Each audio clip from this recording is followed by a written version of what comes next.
bicara serius nih. Boleh, boleh. Buat penonton yang ada di studio dan ada di rumah, saya mau tanya dengan Anda semua. Menilai sebuah tayangan TV itu dari apa sih? Dari apanya Anda menilai sebuah tayangan itu menarik atau tidak menarik, bagus atau tidak bagus? Apakah dari tertawa ketika menonton? Apakah dari terharu ketika menonton? Apakah ketika Anda menangis ketika melihat seorang aktor dan artisnya berantem? Atau dari rating dan dari sharing dari sebuah tayangan TV itu? Saya nggak tahu karena saya nggak bisa menjawab. Tapi bagaimana kalau saya katakan bahwa ada tayangan-tayangan yang mungkin mampu merubah hidup seseorang. Dan saya bangga sekali karena saya berdiri di sini sama Dede di sini. Kita membuktikan bahwa ternyata bintang tamu yang pernah hadir di Hitam Putih itu hidupnya berubah. Dan benar-benar berubah. Salah satu contohnya yang baru saja terjadi kemarin. Bukan dulu ya, kemarin. Kemarin kita mengundang seorang anak yang bernama Ryu. Usianya adalah 2 tahun. Dia mengidap sebuah penyakit yang disebut dengan atresia biliar. Apa itu? Itu artinya adalah kandungan empedunya tidak berjalan dengan sempurna. Jadi racun yang dalam tubuhnya tidak bisa keluar dari tubuhnya. Dan kebanyakan ketika seorang anak kecil terkena penyakit atresia biliar tersebut tidak mampu bertahan hidup lebih dari 1 tahun atau 2 tahun. Tapi Ryu masih bertahan hidup selama 2 tahun ini. Masalahnya adalah Ryu, si bayi mungil ini, dia harus bertahan hidup karena dia harus dioperasi transplantasi jantung secepatnya. Masalahnya adalah, masalahnya adalah ketika dioperasi jantung tersebut di Indonesia tidak bisa ditangani, harus dibawa ke Singapura. Dan Singapura meminta uang lebih dari 1,7 miliar dibayar di muka. Baru bisa dioperasi. Baru bisa dioperasi. Betul. Sedangkan ayahnya sebagai seorang pegawai negeri, ibunya juga biasa-biasa saja. Mereka sudah mengumpulkan sumbangan sedemikian rupa hingga akhirnya keluarga mereka mengumpulkan 200 juta rupiah. Tapi uang yang terkumpul tidak cukup. Akhirnya mereka mendapatkan bantuan dari Jepang, negara lain membantu mereka untuk pergi ke Jepang, dioperasi secepatnya, dan uangnya boleh dicicil. Masalahnya adalah cicil pun harus pakai uang. Dan mereka membutuhkan uang sekitar 700 juta rupiah agar Ryu bisa dioperasi dan bisa disembuhkan di Jepang. Kami mengundang Ryu dan keluarganya kemarin ke Hitam Putih, mempertunjukkan apa yang mereka butuhkan ke pemirsa yang ada di rumah, dan kita membuka donasi untuk Ryu. Dan percaya atau tidak, dalam waktu beberapa jam saja kita berhasil mengumpulkan 700 juta untuk Ryu. 700 juta untuk Ryu terkumpul dalam waktu 1 malam. Penonton-penonton Hitam Putih dengan begitu luar biasanya mengambil handphonenya, mengambil ATM-nya, menyumbang Ryu 700 juta rupiah. Dan kita mendapatkan pesan dari ayahnya. Ini adalah pesan dari ayahnya. Dan mereka ini luar biasa sekali karena mereka hanya memang membutuhkan uang seperti itu. Ini adalah pesannya, saya akan bacakan. Mbak, kami mengucapkan terima kasih banyak kepada seluruh tim Hitam Putih. Kami hanya bisa balas dengan doa. Semoga Hitam Putih makin sukses. Mbak, maaf, mohon bantuannya lagi ya. Alhamdulillah donasi sudah 714 juta. Kalau bisa diumumkan di Hitam Putih, donasinya ditutup. Ya, sudah tutup. Karena kalau sebenarnya tidak dikatakan bisa aja uang itu terus masuk. Tapi ayahnya meminta untuk donasinya ditutup karena dalam waktu 1 malam kita berhasil mengumpulkan 700 juta untuk Ryu ke Jepang. Dan Ryu akan dioperasi pada tanggal 2 Desember di Jepang. Hanya dalam waktu 1 malam. Is that amazing? Think about it. Dan itu hanya satu dari ribuan orang yang mungkin pernah muncul. Kita pernah punya, ada seorang anak yang punya penyakit kulit di sini. Kita undang ke sini, tidak bisa disembuhkan juga. Dan setelah tampil, ada orang penelpon yang menelpon kami dan dia dibawa ke Singapura. Seluruh biayanya ditutup oleh 1 orang. Dan itu banyak sekali. Mudah-mudahan ini bisa menjadi inspirasi tontonan melihat keadaan yang sebenarnya banyak orang yang membutuhkan bantuan. Dan saya selalu mengatakan saya tidak butuh orang baik untuk membantu, saya butuh orang mau buat membantu. Dan saat ini kami terhubung dengan ayah dari Ryu, tersambung dengan kita di telepon. Selamat sore. Selamat sore. Rion, apa kabar? Baik. Gimana jadinya? Udah terkumpul berapa sampai sekarang? Sekarang udah lebih. Berapa? Menambah aja. Boleh diulang lagi, suaranya agak bergema. Rion? Ya. Ya, sudah terkumpul berapa?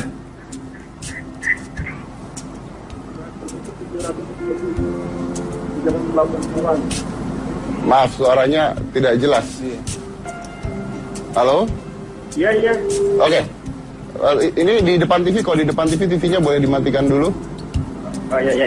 Nah, oke. Nah, cari sinyal dulu, oke. Rion? Iya. Ya, sudah terkumpul berapa?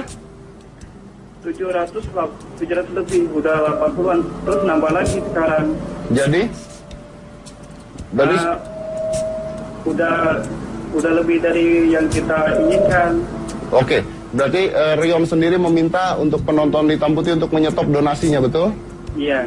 Dan artinya bahwa Ryu bisa pergi ke Jepang dengan semua biaya yang sudah ada? Iya. Betul? Iya, betul. Oke, itu dalam berapa lama kita mengumpulkan itu, Rion? Waktu pulang ini kan.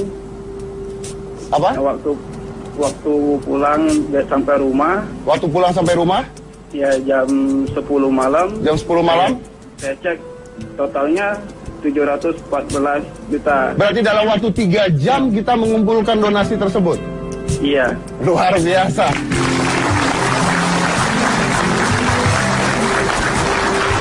Rion, kita semua senang, pasti kita semua berdoa. Salam saya untuk Ryu juga, mudah-mudahan Ryu cepat sembuh. Amin. Tapi saya yakin pasti ada yang ingin disampaikan dari Rion untuk penonton Hitam Putih, kan? Terima kasih buat Trans 7, semoga selalu sukses. Amin. Terus untuk pemirsa Trans 7 Hitam Putih, saya mengucapkan terima kasih banyak. Sekarang saya tidak punya beban lagi untuk cicilan operasi anak saya berangkat dengan tenang, alhamdulillah. Ya saya terima kasih aja. Baik, Rion. Semoga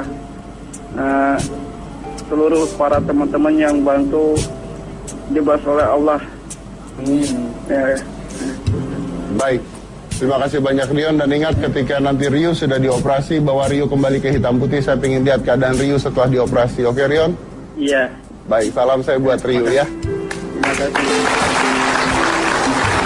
Dan 3 jam donasinya tutup, dan sekali lagi kita ingatkan untuk berhenti memberikan donasi kepada yang kemarin kita sebutkan, karena mereka ini jujur banget ya, Rion ini jujur banget mengatakan bahwa donasinya sudah cukup, jadi mohon sumbangannya dihentikan karena biaya yang diterima dalam waktu 3 jam sudah cukup untuk membawa Ryu ke Jepang tanggal 2 Desember nanti. Mudah-mudahan operasinya berhasil dan kita bisa melihat Ryu tersenyum kembali di Hitam Putih. Oke? Baik. Dan saya ingin bertepuk tangan dari saya untuk Anda penonton-penonton Hitam Putih ada di rumah, karena Anda nyawa seorang anak terselamatkan.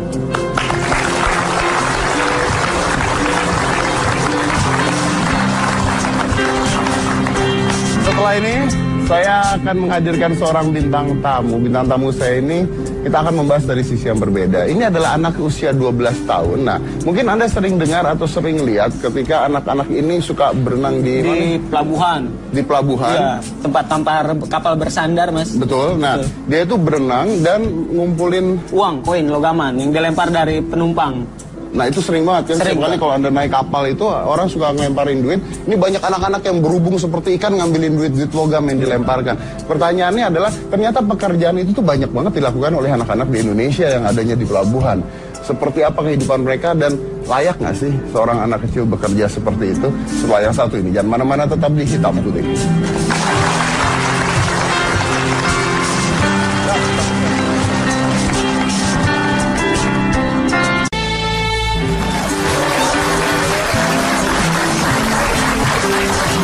Sekali lagi terima kasih buat penonton Hitam Putih. Saya dapat banyak sekali Twitter yang mengatakan mereka senang sekali mendengar Ryu keadaannya sekarang dan bisa ngebantu Ryu untuk membawa ke Jepang. Mudah-mudahan berhasil ya. Amin. Kita juga akan mengundang seorang bintang tamu ini. Makanya nih pertanyaan adalah, pantas nggak sih seorang anak bekerja seperti ini? Pantas nggak sih seseorang pakai jas tuh pantas nggak? Ada orang pantas pakai jas, ada orang nggak pantas pakai jas, ya kan? Ada kan, kelihatan banget. Bedanya tuh kelihatan banget. Jauh banget. Yang satu botak, yang satu mah rambutnya ada. Kan ada Pak, ada yang pakai jas tapi rambutnya botak. Ada yang pakai jas tapi rambutnya lurus gitu. Oh iya iya. Bener kan? Iya benar. Iya, Bapak saya lihat ganteng nih. Oh. Kayak ember wantek. Cincin gitu. Makasih. Iya, Pak. Anda pakai jas. Keren banget nih jasnya. Jasnya keren, Pak. Saya pengen lihat dong kalau misalnya jas orang kan pakai jas kan jasnya sih bagus sih. Bagus sih. Dalamannya kayak apa sih kamu?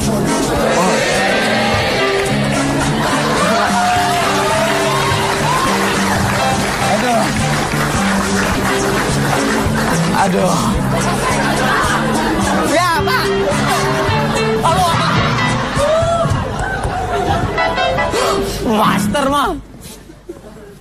Ya maaf, nomor Iya, Master. aja ya kan. Lu juga pakai gelinding sih. Nggak masuk ya? Gini nih Master kalau pakai set. Beneran? Tuh. Sekalian buat lap iler. Dah. Dah, ya udah gini bagus. Oke. Nah, Tuh kan. phone gua copot nih. Lu ngomong dong. Oh iya. Nih kita panggilin nih ada. Belum manggil. Belum manggil ya? Belum. Bintang tamu kita ini namanya Iman, anakku berusia 12 tahun. Dia adalah pengumpul koin logam seperti yang tadi saya sudah ceritakan. Pengumpul koin logam seperti apa sih hidup seorang pengumpul koin logam? Kita lihat dulu video berikut ini.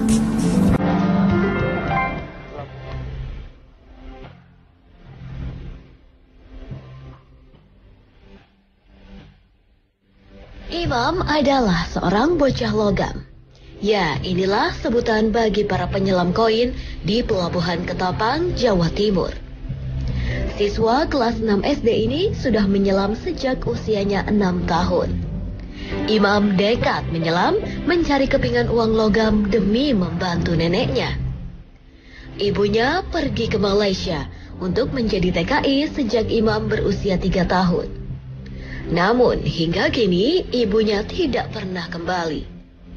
Begitu juga dengan ayahnya yang pergi dari rumah karena mengalami keterbelakangan mental.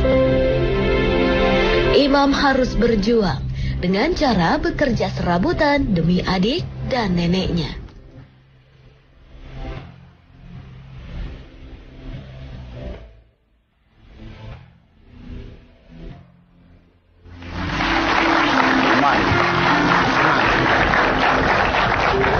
Bisa berenang nggak lu? Saya waktu itu kanyut Pak. Beneran. Pernah coba ngambil koinnya? Pernah. Bisa berenangnya? Nggak bisa, cuman diem aja di bawah gini nyanggepin. Oh, nah ini dia. Tadi saya nanya nih waktu kita ngobrol tadi pada saat ada Anda lihat itu. Anda tadi lihat kan gambarnya, videonya Anda lihat. Saya mau tanya dong dengan Anda yang ada di sini di rumah. Ini yang salah anaknya yang ngambilin duit atau yang ngelemparin itu tadi? Anaknya apa yang lemparin? Nah, Anda jawab yang lemparin. Karena kok tadi begitu saya lihat kok jadi kayak tontonan ya. Gitu ya kan? Begitu tuh lihat tuh. Lempar sono. Diambil. Lempar sono diambil. Jadi akhirnya ada konsumennya yang memang itu menjadi sebuah atraksi tersendiri. Nah, bagaimana coba? Yang salah siapa? Kalau mau ngasih yang ikhlas aja Mas caranya. Tapi ya. ini bukan ngasih, ini kayak tontonan. Kayak karena tontonan. koin loh ya. Betul. Karena koin kan. Anda lihat tuh lempar lebih jauh. Saya ambil gitu. Ya Mas ngelempar saya ambil. Gua nyontoin. Iya. Ya, panggil. Kita panggil saja Imam, bocah pengumpul koin. Oke. Tuh. Iwan. Semangat banget hidupnya. Tiap hari olahraga nih ya kan tiap hari berenang. Kamu bisa berenang dari umur berapa? Umur itu waktu belajar itu umur 8 tahun. 8 tahun. Gimana caranya belajar Belajar renang Mas. Belajar renang 8 tahun. Belajar dari siapa? Mas sendirian? Hah? Kau nyemplung sendirian? Bisa nyemplung sendirian? Tak hanyut kau? Ya tanya tuh masa dikirain apa ikan apa? Jawabannya Anda luar biasa teman saya berarti nih. Terus semangatnya luar biasa ya. Man, kok kamu ngambilin koin-koin? Kok mau ngumpulin koin, kenapa? Ya itu kan buat apa itu tujuannya kan hanya satu ya, Om, buat menghidupin keluarga.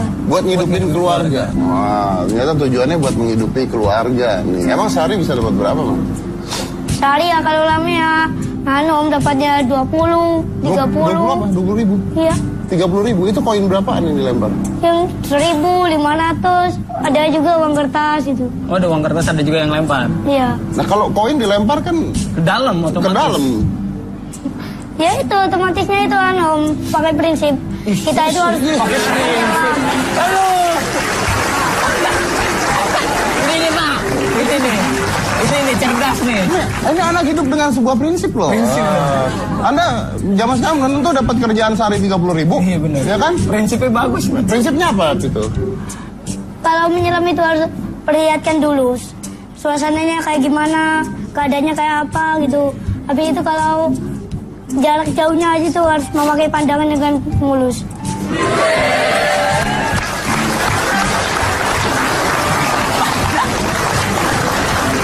Pandangan dengan mulus.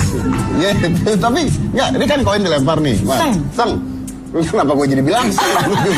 Bapak ya ikutin orang. Koin dilempar nih. Plak. Ke air. Iya kan? Koin dilempar. Blower. Ke bawah. Masuk ke bawah. Ke bawah. Nah, terus kamu sedalam berapa bisa masuk ngambil koin tuh? Kalau di sebelah timurnya kapal itu dalamnya nggak tahu Om. Kalau di Barat. iya barat itu agak-agak cetek tuh Om. Cetek. Seberapa ceteknya? Ya nggak tahu Om. Pernah diukur pakai galang nggak? Tapi kamu di bawah situ nggak ada ikan, nggak ada apa? Pernah nggak misalnya kena batu kaki kamu atau gitu? Enggak, Om pernah. Waktu ngambil koin itu terjepit Om. Terus? Sekarang. Iya. Habis itu Om. Aku ngepasin suruh kuat sama aku. Aku minta tolong bantuan Rio. Rio kan waktu nyelam panggil-panggil gini-gini Om. Berarti kamu kejepit di dalam air? Itu dibantuin Rio. Rio yang sebelah sini, aku sebelah sini enggak. Berarti bahaya. Bahaya. Tunggu. Kamu kan nggak sendirian tuh, banyak banget kan teman-teman. Itu berapa orang sekali ngambilin koin itu berapa orang? Oh nggak tahu. Kira-kira. Kira-kira ya 10 orang lebih gitu. 10 orang. Nah, rebutan dong berarti. Ada orang tua. Ada orang tua. Ada orang tua. Tapi yang paling banyak Rio apa siapa? Apa kamu apa siapa? Ya sama Om, sama-sama. Ada orang tua juga ikutan nyelam? Iya. Itu ada sistemnya nggak? Oke, ini saya ngambil, ini kamu yang ngambil. Daerah-daerahnya mungkin. Ini daerah sini. Wah enggak Om, malah rebutan Om. Rebutan? Ada premannya nggak? Misalnya, wah gitu, diambil uangnya atau kalau orang berani ngambil dimarahin sama. Ya enggak Om, malah pengen dikebukin dah premannya sama orang-orang logam itu. Oh, sebutannya orang-orang logam gitu ya? Oh, kamu tahan napas katanya. Berapa lama tahan napas? Enggak tahu Om, kalau tahan napas gak pernah dihitung Om. Iya bener juga sih. Bener nih nanya. Kita salah Mas nanyanya. Gak pernah dia ngitung. Dia lupa bawa stopwatch. Iya. Di dalam. Kak Dede ini bisa tahan napas 18 menit, coba deh. Ya apa tahan napas langsung dibawa pasnya. Tapi pernah nggak misalnya lagi rebutan nih, terus ketendang mukanya atau ketonjok mukanya kan lagi berenang. Benturan gitu. mungkin. Nah gitu. Pernah Om, malah ada yang pakai sepatu katak nendang aku Om. Sengaja ditendang apa enggak? Ya kan aku kan waktu nyelam itu bukan sengaja Om, tapi yang menyiksa Om. Oh yang menyiksa. Sengaja mau enggak, tapi sakit ya kalau kena tendang. Peletuk aja kan. Nah, oke. Rio, yang ngasih itu siapa sih sebenarnya? Hah? Yang ngasih koin-koin itu siapa? Ya orang-orang yang tuh mau menyeberang gitu. Kan naik kapal itu kan jendelanya kan dibuka itu. Ya itu saya itu lompat minta-minta itu bilang. Mintanya gimana di air tuh? Hah? Ya ada Mas. Gimana? Koin lempar gak ada koin uang kertas Oh. Coba diulang. Yo lempar nggak ada koin kertas yo. Aduh, orang ini lama-lama gue gebukin beneran nih. Mungkin gue agak-agak sedikit bisa emosi lah. Aduh. Kejam Pak di sini Pak. Kau dilelapkan kau. Dilelapkan kau. Aku tak bisa berenang. Mati lah kau. Mana banjir di rumah. Alhamdulillah. Jangan. Banjir dia bisa berenang. Banjir bisa berenang. Banjir Ya? bisa berenang. Nah, kalau Rio lagi nggak ngumpulin koin nih, lagi nggak ngumpulin duit, kerjanya ngapain? Saya nggak tahu, mungkin main kalau nggak belajar, kalau ada PR. Sekolah nggak sih? Sekolah. Sekolah. Kelas berapa sekarang? Kelas 6. Kelas 6. Jadi sekolah tetap. Nah, uang tuh yang kamu kumpulin itu buat apa uangnya akhirnya? Ya buat beli beras itu, sama buat aku sekolah. Bantuin si nenek. Iya. Katanya ayah pergi. Iya. Dari umur berapa? Waktu kelas 3 tuh, pulang kerja merantau tuh. Kenapa perginya? Tahu nggak Rio? Tahu nggak Rio kenapa perginya? Cari kerjaan. Kalau ibu? Kalau ibu bekerja jadi apa itu TKW. Oh, masih sering ngasih duit nggak? Siapa? Ayah ibu. Ya kan ayahnya sakit. Jadi nggak Kalau ngasih ibu? duit. Kalau ibu nggak ada kabarnya om. Hah? Nggak ada kabar. Nggak ada kabarnya. Sejak? Sejak waktu itu. Apa itu sejak aku naik itu kelas 4 itu gak ada kabarnya ada. Tunggu. Ini menarik loh. Saya suka banget sama Rio nih. Kita banyak sekali ngundang anak-anak untuk memberikan inspirasi ya ke penonton ya. Dan cerita Rio ini hampir sama dengan cerita anak-anak lain bahwa ayahnya pergi, ibunya nggak ada kabar. Saya lebih dari 20 kali mengundang seorang anak dengan kisah yang sama. Ayahnya pergi, ibunya nggak ada kabar. Mereka harus nyari duit, ngupas bawang lah dan sebagainya. Pendapatannya segini. Tapi Iman, temenin tadi Rio. Tapi Iman ini kayaknya happy banget ya. Cuek. Iya, enjoy dia tuh kayak enjoy banget. Karena kamu gimana waktu kerja tuh seneng atau gimana sih? Ya seneng lah. Gak sedih kamu waktu bisa, wah saya harus nyari duit gitu. Nyari uang, orang tua nggak ada. Seneng bisa bertemu sama teman. Bisa belajar lebih banyak tentang masalah renang apapun dah yang terjadi. Jadi dengan ayah kamu pergi, ibu kamu pergi nggak pulang, nggak pernah ketemu lagi, ibu nggak ngasih kabar dan sebagainya, kamu harus nyariin uang logam dan sebagainya. Iya. Kamu nggak merasa rendah diri, sedih gitu nggak? Ya agak sedih. Dikit Pak, apa gimana? Namanya orang tua kan yang melahirkannya bisa kan kayak gitu. Rio nggak pernah ketemu, Rio Iman nggak pernah ketemu. Ya habis gimana lagi orang ibunya menjadi TKW, gimana mau ketemu sini? Ya, gimana lagi menjadi TKW, tapi dianya berusaha, jadi dia nggak melihat yang ini ada foto keluarganya. Nenek ya? Itu siapa, adik ya? Adiknya itu yang pakai baju coklat. Adik pakai baju coklat, dia ikut juga berenang juga? Nah, itu jarang om. Oh jarang, malas dia. Tapi dia ya tak suruh belajar om. Suruh belajar. Nenek jangan ya, nenek jangan. Oh nenek buat apa om? Nenek aja berenang gak bisa. Nah, iya makanya pas masuk pas naik kerupuk kulit yang ada ke bawah. Jangan ya. Tapi ini bagus banget. Anda lihat nggak ya? Nggak ada rasa apa ya, maksudnya he's doing this with grateful gitu loh. Grateful itu kan susah banget untuk kita dapatkan kan, sederhana, senang aja. Kamu hari-hari senang nggak sih ngelakuin itu? Senang. Nggak pengen misalnya kayak anak-anak lain kan di rumah bisa tenang, nonton TV gitu. Ya senang, aku punya. Yang penting bisa ngidupin keluarga. Yang penting bisa ngidupin keluarga dan dari jeripaya kamu sendiri lagi ya? Iya. Oh, oke. Jadi anak kecil ini melakukan pekerjaan ekstrim demi keluarga ya? Betul, demi keluarga. Demi keluarga. Dengan hati yang sangat senang. Dengan hati yang sangat senang. Nah, kamu tahu nggak itu bahaya? Tahu sih. Takut nggak? Enggak. Malah pengen tantang om. Ditantang laut. Siapa ditantang? Wiro Sableng kali ya. Ya lautnya om. Lautnya. Oke, mau tahu nih pertanyaan saya terakhir. Iman, saya senang banget lihat kamu dengan kegagahan kamu, keberanian kamu, keceriaan kamu. Tapi om mau tanya satu hal. Kamu kalau besar nanti, cita-citanya jadi apa? Bingung om. Pinginnya jadi apa? Ya pinginnya jadi detektif. Detektif. kenapa tidak loh ya, karena kecil tuh punya cita-cita luar biasa, astronot ya kan, astronot jadi polisi, pilot ya kan, jadi presiden, begitu gede jadi akuntan. Ya kan, lupa tuh semuanya. Dia masih kecil pengen jadi detektif, artinya ingin jadi polisi, kenapa tidak? Bisa jadi polisi bagian perairan. Mana ada nanti polisi yang berani nyelam, mungkin dia doang ya. Siapa tahu, tapi kita doakannya mudah-mudahan cita-citanya tercapai ya kan, siapapun itu. Iman, terima kasih, luar biasa. Terima kasih. Salah mana keras? Iya, salah mana? Oh, saya dikeremek loh itu barusan. Coba sama dia.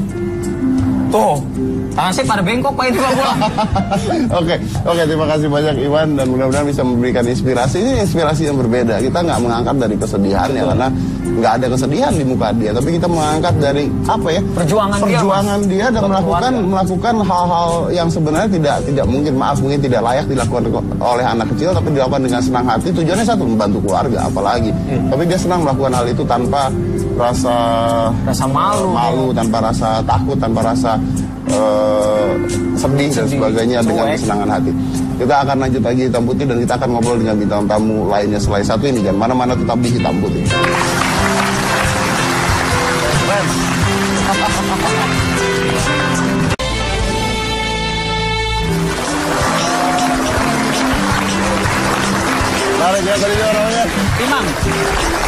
Imam, kurus, hitam, mirip banget jadinya kayak lu, tapi jadi detektif. Amin, jadi ya, lu dulu jadi apa lu dia?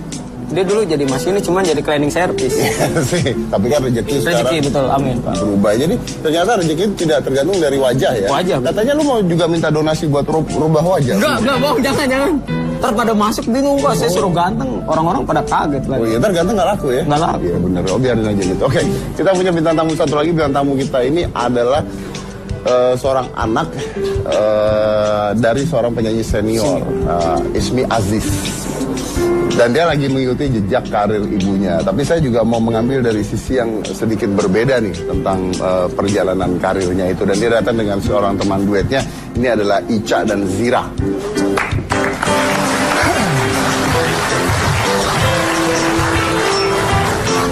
Cakep aja. Ini teh. Halo. Apa kabar? Aduh, jangan. Ya kamu jangan salaman sama dia. Saya bintang tamu terakhir Sawan salaman. Silakan duduk. Duduk di sini, kamu duduk di sini. Gimana dong? Duduk di mana aja mau duduk? Di mana aja di bawah boleh Om? Jangan. Mau duduk di mana? Nah, duduk sini. Duduk di mana? Iya, bagus. Nah, Neng, duduk di mana? Neng di pelaminan sama A. Ya ampun, masih umur berapa coba? Oh iya benar, jangan. Saya duduk di mana, Pak? biasa tukang somai duduk di mana? Oh iya, ambil banget sendiri. Enggak kan, lu sini aja deh. Sini dikit. Biasa. Di Monash University. Oh iya. Tapi kebetulan kan memang dia lagi sambil usaha lah ya, nganter galon gitu. Tapi saya dengar lagi ditangkap sama Satpol PP. Enak aja. Itu keluargamu. Oke. Iya Mas Dedi, ini senang banget diundang. Makasih. Udah gitu Mas Dedi, aku juga di sini datang nggak sendirian karena di sini semuanya telah hadir di studio finalis Sweety Liburan Keluarga Kompak. Oh, berarti yang pakai baju orange-orange ini keluarga Kompak. Oh, berarti emak-emak juga. Iya. Bapak-bapak dan ada juga istrinya. Ini mereka ini yang sudah disaring dari 10.000 orang yang ikutan Mas Dedi. Yang udah ikutan 10.000. Dan udah dada tuh, bawa keluar aja. Dia ngeliat kamera, jadi dia dada. Nah, ini mereka udah kirim-kirim foto nih Mas Dedi melalui Facebook yang dikirim ke alamat websitenya www.sweetycare.com dan juga sudah mengikuti roadshow 240 titik ya.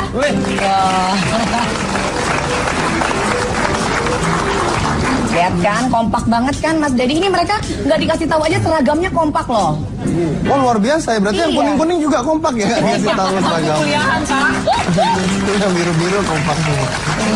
Mas Dedi, boleh nggak sekalian kita tanya nih Mas, gimana sama salah satu yang hadir di sini? Boleh, kita mau tanya dengan salah satu yang hadir di sini. Kita punya mikrofon, kita mau lempar. Terus ditangkap ya? Oh, dikasih. Nggak usah dilempar. Siapa yang kejeduk berdiri gitu maksud gue. Silakan Mbak Vega. Ayo. Kita tanya sama Nah iya Bapak itu yang subur banget Pak. Iya. Nah, halo Bapak, namanya siapa Pak? Selamat malam, nama saya Christian. Bukan nama anaknya maksudnya. Itu dari ini benar-benar ditanya nama anak. Sekaligus saja. Iya? Nama saya Christian, saya punya anak namanya Christabel Evangeline Christian. Wow. Yang kedua, Iya. yang pertama Brian Alexander Christian. Oh, keren banget dipanggilnya. Brian yang pertama, Brian. yang keduanya Bele.